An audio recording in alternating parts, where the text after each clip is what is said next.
Hello, good evening to all of you. Hi, Laura. Hello. Hi. Hello, hello. Hello. Hey, I'm Sanjeev and Sanjeev. good evening to I think all of you, and I think most of you. And good morning to Laura, who's with us, and to Sherry. Hello.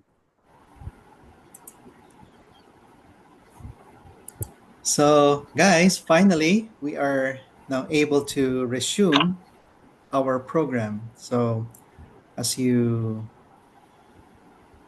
as you have learned together with me, the program was suspended in in late January, but now the suspension has been lifted, and we're back. We're back with this with the Fulbright IP and Tech Transfer Program. So we are very happy that we have resumed all activities. It's great to see all of you. Okay, it was hopefully I can get to see all of your beautiful faces.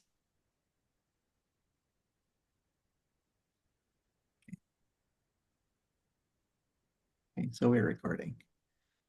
So we will resume our monthly learning session, and great to see all of you. Sange, hello, Palina, Vani, and Hor, Rijesh, Utkal, hello, Shalini, hello, Hello.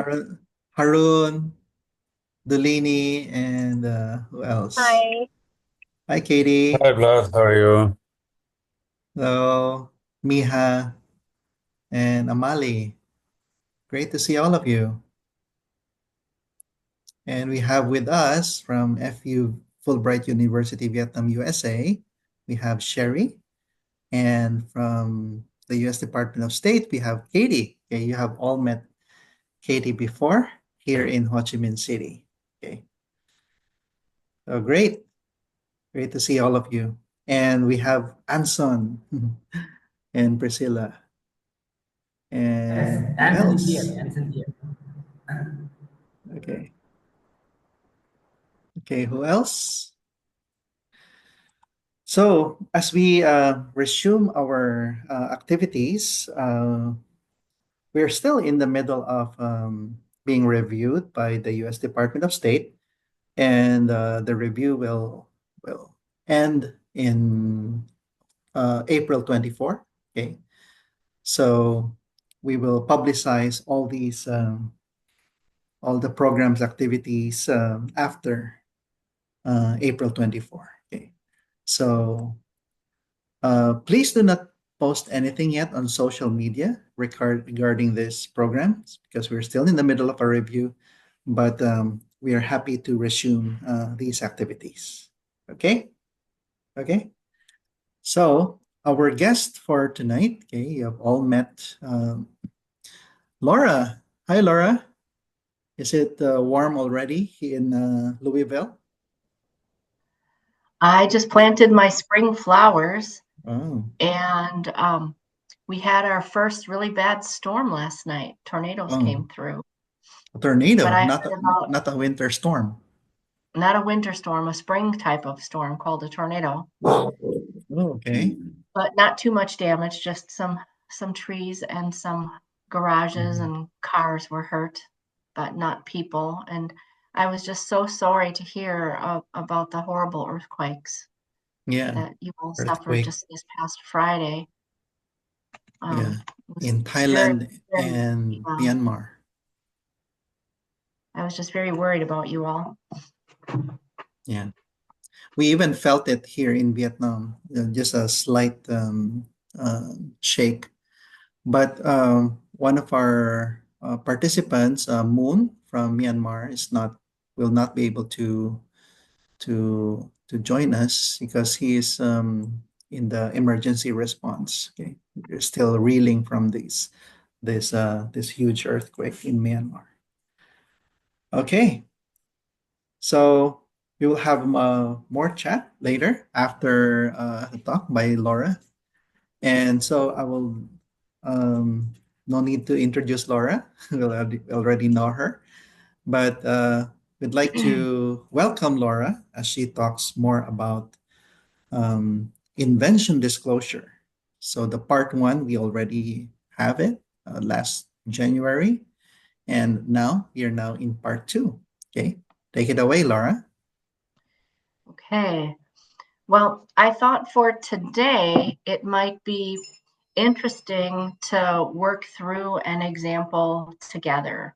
And one of the things that we do in our office is we always, whenever it's possible, try to, when we review disclosures, do them both independently and as a group. So what classically will happen is a innovation disclosure comes in and it gets assigned to someone to be the lead person that is going to shepherd this through the entire process. They will read it very carefully. They will often choose another person within the office as a secondary or a second. That person will also read it quite carefully.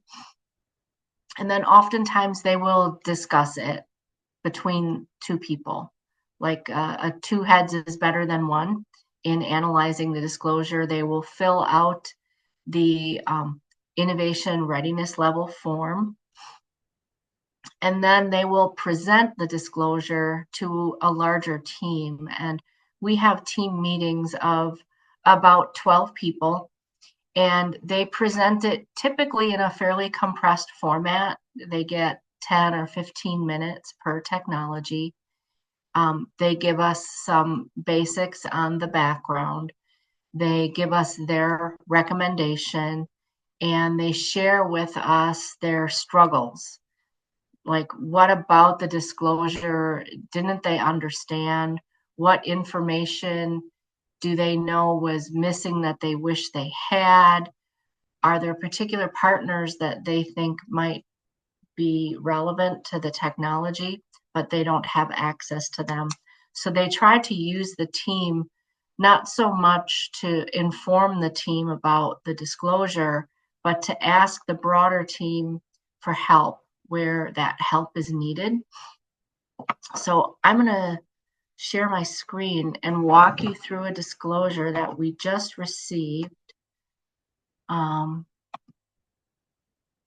Oh, my browser is preventing access to share screen. Oh, that's not good. Well, maybe I can talk Can you you try through. again? Can you try again? I'm gonna I made I'm you gonna try a to send you. co-host. Oh, okay.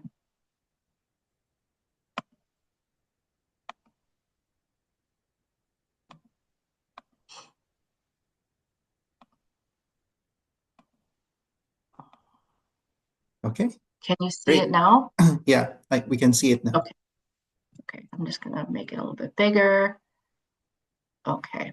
So this is our innovation disclosure, and this one came in Friday, so it has not yet been assigned a number. This came in from a program that we run called Bluegrass Biodesign. It's a biodesign program modeled after Stanford's biodesign program. And what it seeks to do is to train students in the innovation process. And so we pair up a small team. Usually the teams are 3 to 6 people. Usually it's 4 or 5.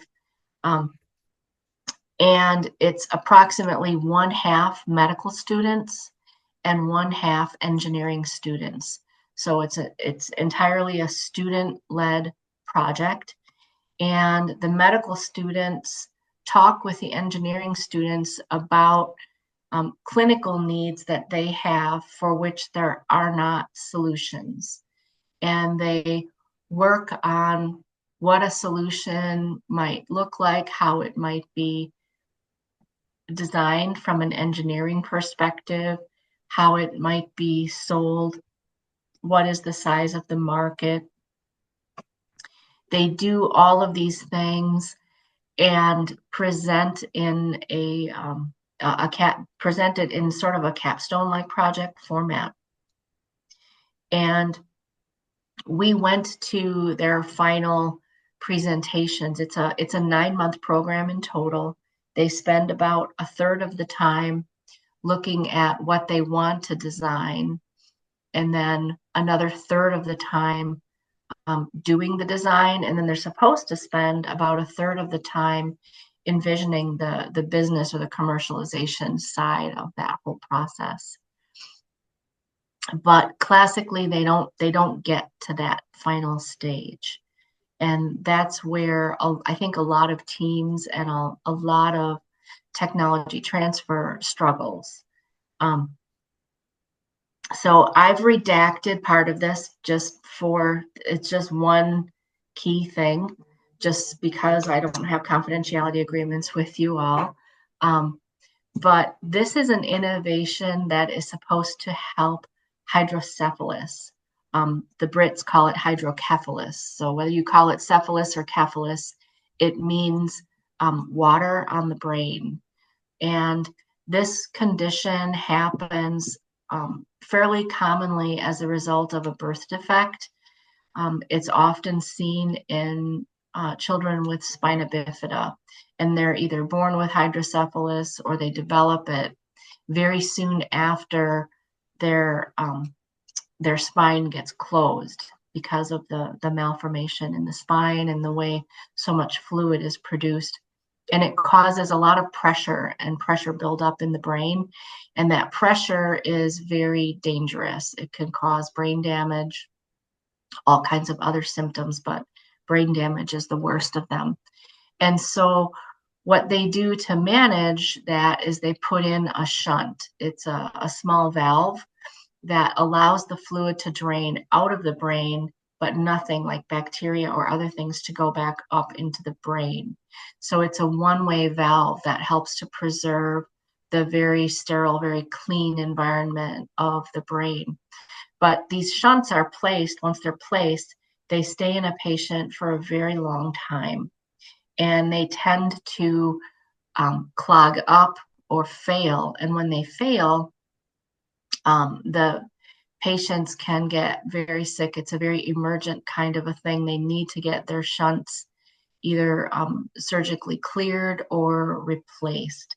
So managing these shunts and monitoring whether or not they're still working is a very important part of anybody's therapy who has one of these shunts. So here's their description of what the innovation is. That's just all the background about hydrocephalus and why this innovation is important. So they've got two portions. One portion, this is the technical bit of how they're doing the cooling, but they're using a cooling method to cool physiologic fluid non-invasively, and a thermocouple electronics system used to detect temperatures and changes in temperature. Right now, what's done is people use like a bucket of ice and circulate something with a cold pack or a small bucket of ice. I can't imagine walking around with a bucket of ice or a cold pack all the time for my shunt, but I guess that's what they do. So here's what was disclosed to us, and I'm just going to step us through the disclosure. So we asked them the first question, how is the innovation new or novel? And they replied, the innovation is new and novel because unlike current device methodologies used in the treatment of hydrocephalus to determine cerebral spinal fluid flow or non-flow, this device utilizes that special thing as opposed to ice packs, which is their main competition. It utilizes a greater number of thermocouple sensors and is reusable as opposed to single-use disposable. The cooling assembly allows for precise temperature control using, again, that specialized device, and allows for timing of the cooling. The sensor array eliminates precisely the shunt So it can be placed in a reasonably large area. It allows for individual thermocouple failure, precise and sensitive temperature measurement to indicate shunt flow. So when the cerebrospinal fluid is draining, you can imagine it's always warm, right? So there's fluid running through, pretend it's like a hose, a very small hose, um, and it's always being replaced with new warm fluid from the brain. If it's cool around that area and that area stays cool, it doesn't get rewarmed from the flow of the cerebrospinal fluid, that indicates the block. And so what they're doing is checking to see if the flow is still happening by using this cooling. So the advantage is improved sensitivity to detect shunt flow, reduced false positives, minimal training.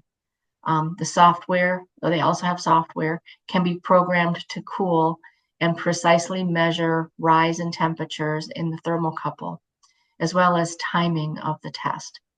Furthermore, there can be a visual, auditory, or haptic indicator to show the result. Additionally, another embodiment can use a thermal FLIR camera to visualize flow instead of the thermocouple.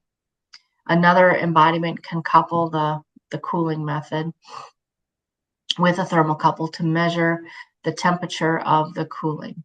This can allow for repeated cycles of cooling and warming to reduce false positives. Another embodiment is the cooling device and the thermocouple can be integrated, so the distance between them is maintained. This minimizes user training.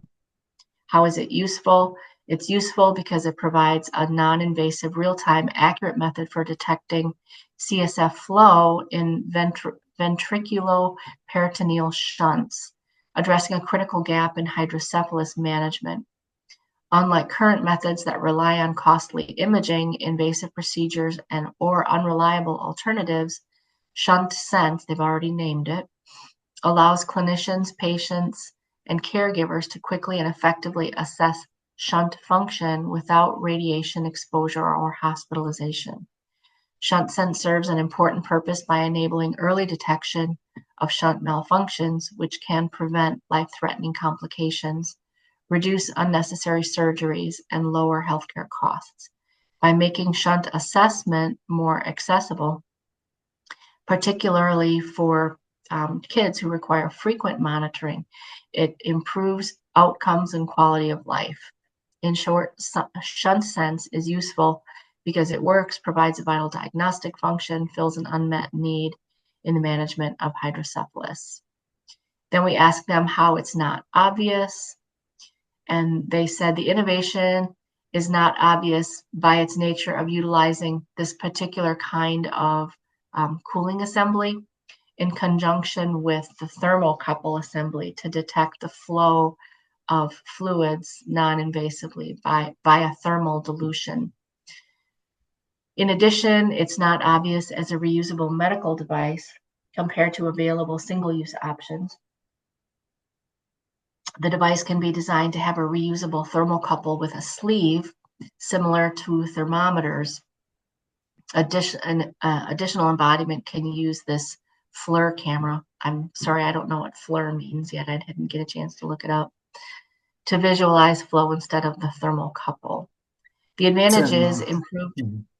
It's a Was there a question? forward-looking infrared. It's an infrared camera. Oh, okay. The FLIR. Yeah. Okay. It's sensitive to heat. Yeah. Gotcha. So instead of using the thermocouple to send like a signal or show you a graph, maybe it shows you a thermal image or A something like heat that. image. Yeah. Sometimes they use it for night vision. Okay, interesting. The software can be programmed to cool.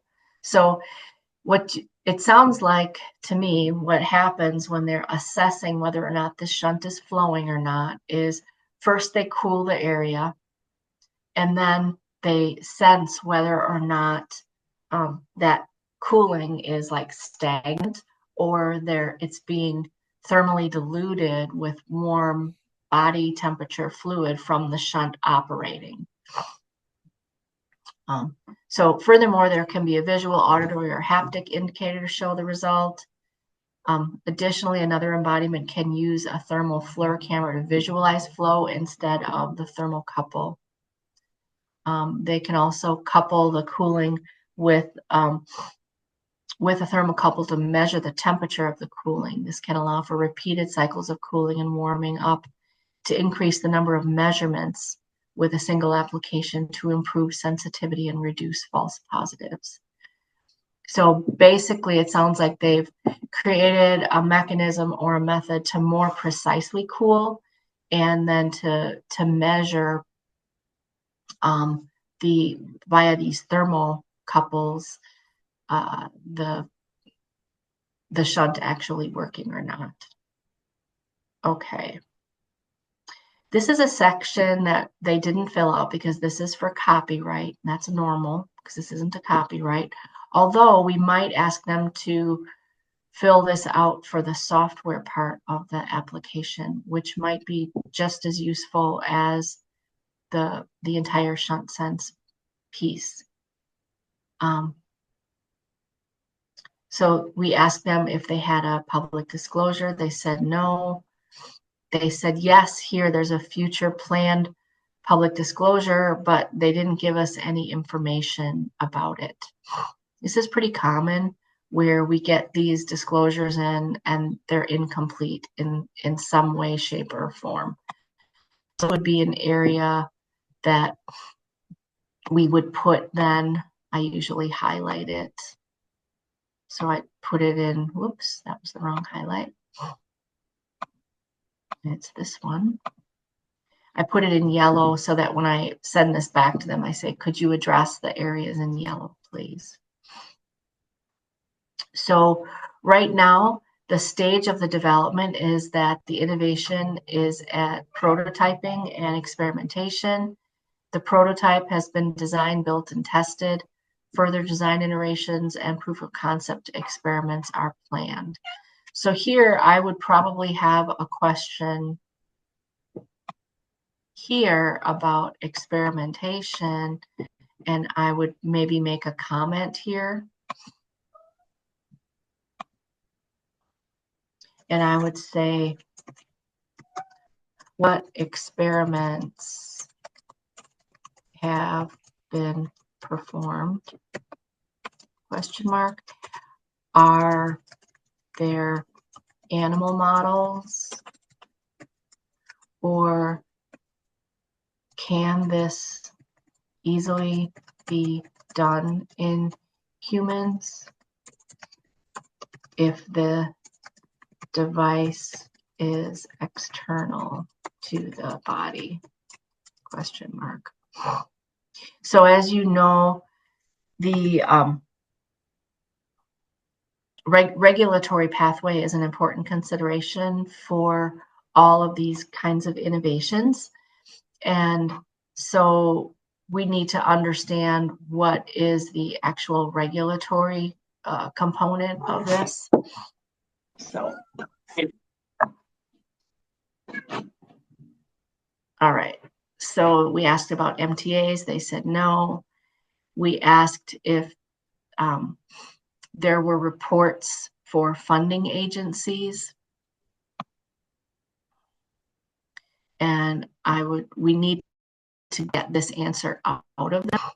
Now, some disclosure processes can be done over something like Microsoft Forms or with a platform where if they don't answer certain critical questions, that they can't move on, they can't proceed. But we just do ours within Word currently. We're not that sophisticated quite yet. We asked them again if it was funded by federal government or other entity funds. This is important because at times there are contractual obligations about how we report the innovations or how we commercialize them.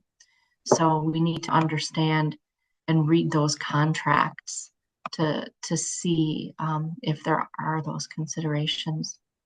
Sorry to interrupt you, Laura, but it seems that Zoom is informing us that there's a few minutes left in the meeting. So Oh boy. if this meeting ends, please join using the same link. Oh, Okay. okay. So if it Okay. cuts Thank off, you. Yeah. we'll just rejoin. I'll just rejoin on the Can same you give link. me a Can you give me like a 1 minute warning? Oh, it is already at Um, 1.5 minutes. I see it now. I think there's Interesting. I think in a few minutes it will just simply end. Okay, Okay. Sorry about that. that's okay. So commercial impact, they're saying this is a critical problem. There's currently no non-invasive method to confirm whether the shunts are flowing properly.